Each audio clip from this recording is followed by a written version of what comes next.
Namaste and welcome to my White Rose Light Ascension videos again. And today we have a beautiful evening here in Kauhajoki, again with my favorite fountain on the background. So I was actually just looking at Jeff's video about the nature of this time, and he said that this is a really, like, it's a time of the new moon, so there's something new born in this time, and it's also summer, like the blooming time, and that now is like the time to make decisions and to listen to your heart, listen to your intuition. And I have had really a strong calling to make more of these videos, like I have really started to become more and more empowered by daring to share myself, daring to share my story and my, vulnerabilities also, not just like, yeah, the perfect picture. I'm also working on many issues like, self-criticism and things like that. So, but I have started kind of a new phase that I go every day to the swimming pool. Like I go to the gym in the morning and I do a few videos there in the swimming pool and in the cafeteria. And in the weekends, I'm all alone there, so I have really like a peaceful time, peaceful environment to do my videos there. So I've kind of like started to become hooked on this work now. Before I used to hang out a lot in the just like flea markets here. Like I'm a shopperholic, like I'm always finding stuff in the flea markets. And I have a huge collection of all kind of, dresses that I have been, finding with, few euros, but there you go. That's my indulgence. But yeah, in one point, Kauhajoki is this, place where we have a lot of old grannies, women, I meet a lot of middle-aged or even elderly women here, and I have got to, meet some really beautiful people. Yesterday I visited an amazing woman.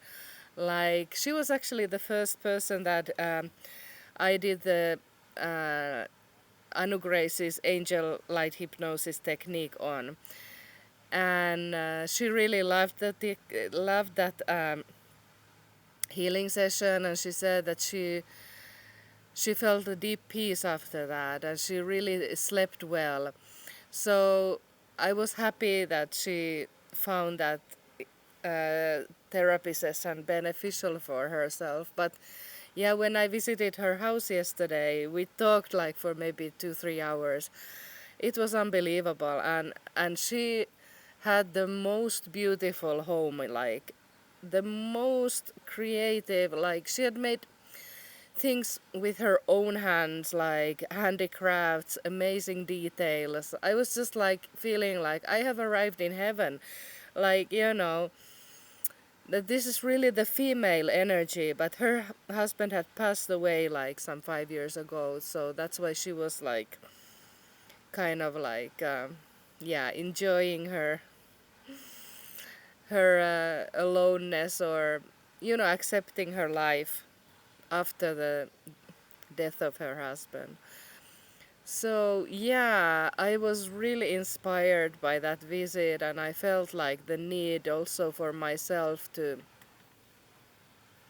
actually think about more about my the need of my own space. because like this has been an issue that I have been working on a lot actually, that I have felt somehow trapped in this life situation with my partner, and that I have like felt the need to have my own space, because we actually lived in a very small flat, like one room apartment, and like practical things, like he likes to watch the movies when he goes to sleep. For him, it's like he goes ninna nanna. That he sleeps better when there is something background, you know, a film going or whatever. And and for me, it's just really like it's it's disturbing me a lot. So yeah, now at least we have a little bit bigger apartment, so that we have our own rooms. So this is already a big achievement, progress. But actually, I have been dreaming about like taking my own flat. Today he started to talk about going to Italy. That his son has a flat in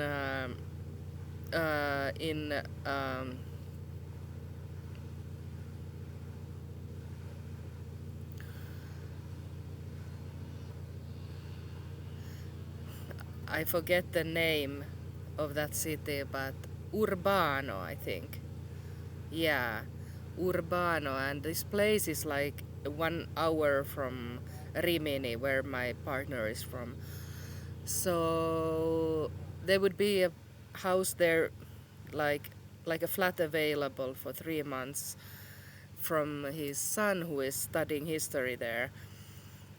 Urbino, that's the name. Yeah, and I have been thinking today, like, should I go to stay there and just do my um, videos from there to change a little bit the atmosphere. Sorry about the background noise. There's some cars starting from here. I think these boys have been playing the, um, frisbee golf. There's a frisbee golf course here. Yeah, so I was like really excited to think about, yeah, little bit the change of air, change of, yeah, surroundings, because like even though I really love this Kauhajoki, but it's very small scale, like there's not so many people here um, maybe interested in alternative stuff. There's more like elderly generation, they are still from a very staunch Christian mindset. So working with like, you know, healing work or the masters or even vegetarianism, it's a little bit far from them. But yeah, today I was talking with one woman who lives just upstairs, my neighbor, and she's an artist. And she also has something, connections with shamanism. So yeah, I'm getting new connections in Kauhajoki. But yeah, I wanted actually to share mm, about this, like how to create a change in one's life, or do you have to do a physical change, or is sometimes just an inner change enough? And for me, just like opening myself up to viewers like you, like possible friends, possible companions in organizing or creating some new events, whatnot. Uh, this really, really inspires me. And sometimes I feel like things start to be possible again. Like when I was like in this really small world of just myself and my partner, when we lived in the last flat, we were a lot just, you know, with each other. And of course he was going to the job, and I went shopping and to the swimming pool and stuff, but I didn't meet so many people. I had very few friends actually here in Kauhajoki. So, but yes, things started to open up at one point, and yeah, but still there is the question if, like, yeah, to start something like, mm, what I'm like dreaming about doing. I feel like I want to open it for more international audience, because like even here I'm speaking English. Many of my Finnish friends would not be able even to follow my content in English.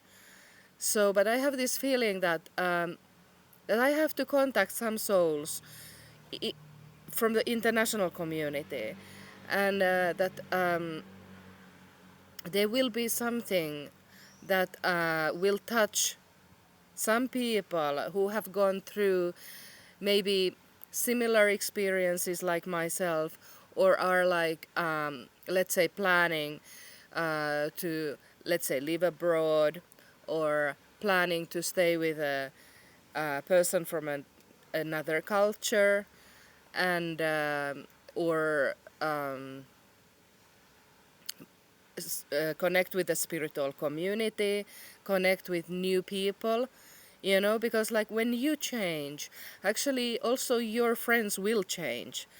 You know, you sometimes are not able to bring all your old relations with you in the new life, so to speak.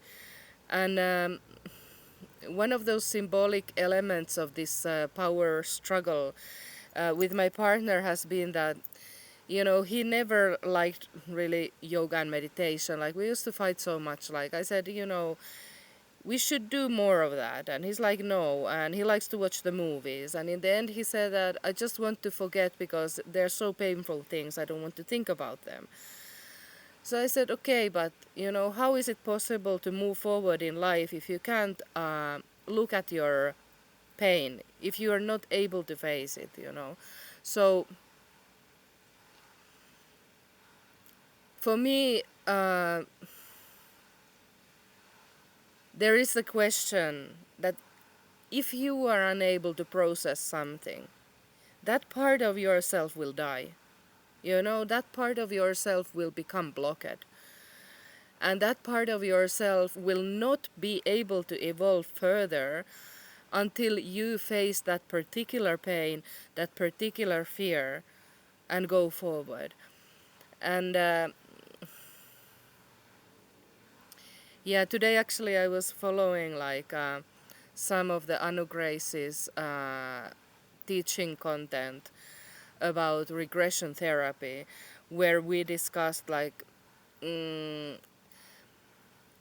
what kind of traumas people have from past lives. And actually, like, um, all of us have had different kind of, you know, painful deaths and scary situations and violence and, you know, sexual, uh, you know, incest and, you know, rape, all these things, you know. We have been like, I have been processing this situation with Patera. We were like soldiers.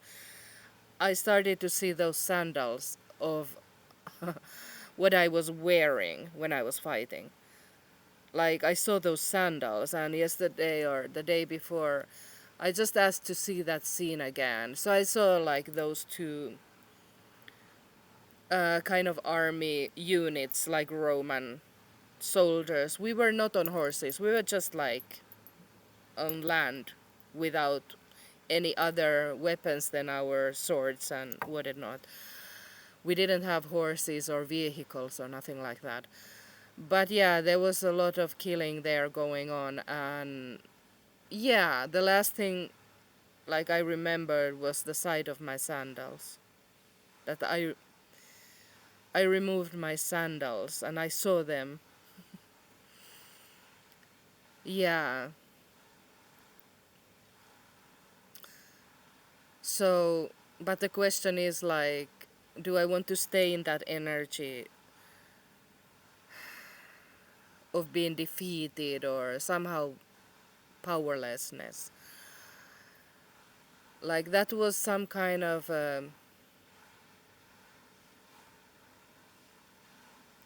maybe, yeah, feeling of overwhelm,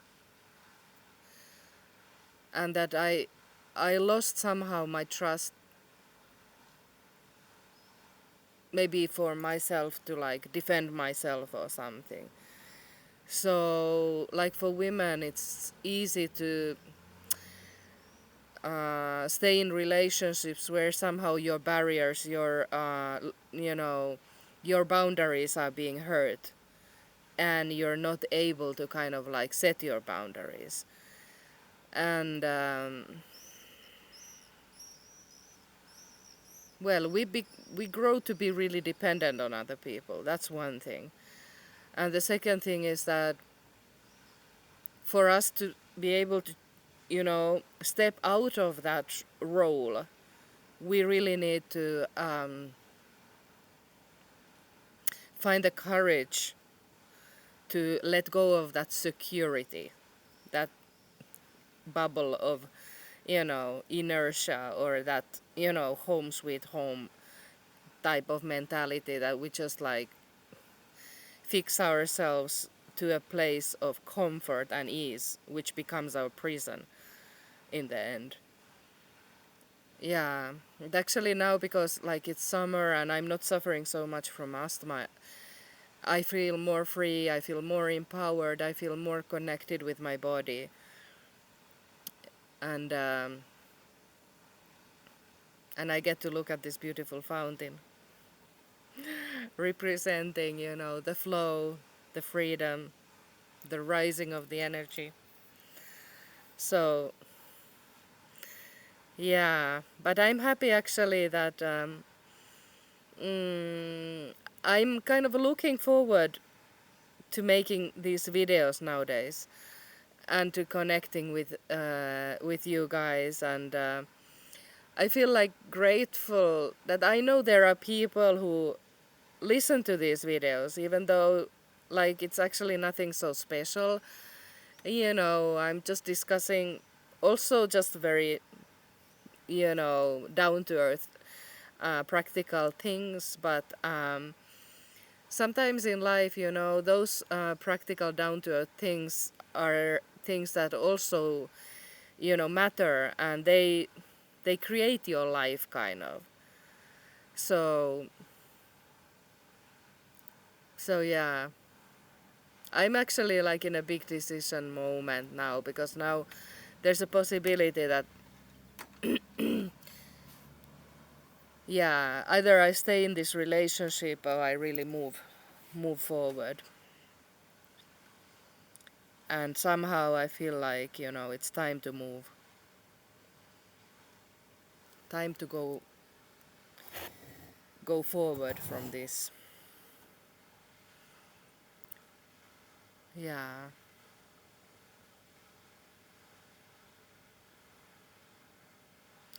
There's a spiraling movement of this fountain that I'm looking at. You know, the spiraling of the energy. You know, this is life. You have to move forward for the energy to flow and to give and take. You know, if you're just sitting at home, you know, watching the videos, or even if it's something educational, you know, like this winter, it was like that kind of time of hibernating, of like doing some yoga videos here and there. But now I feel like more need to connect with more people, and to meet friends again since a long break. That coming to Kauhajoki was a little bit like maybe also some kind of a safe haven from the madness what started to happen in Helsinki and the big cities with the corona time. So at some things I feel like I should go back to maybe and yeah, heal some situations that were left a little bit like, yeah, but things have really changed since the corona started, and some groups that I used to be a part of, they are not so tight anymore. And one of my dreams has actually been to go to Amma's ashram in India, but I have had a lot of fears also to going to India. And now I got one connection there that, kind of like opened up something that I really started to feel like, well, maybe it's not so impossible after all to realize that dream to go there. Yeah. But today I want to like ask you and challenge you to also think about the direction of your life, and then in what way you could serve more. Like, what is something that you could give of yourself to create this kind of movement in and out, giving and receiving, to somehow open up the energy of also giving, because that's the point when you will have more space to receive as well. So with this thought, I want to say namaste and brilliant blessings from Miriam Kankare.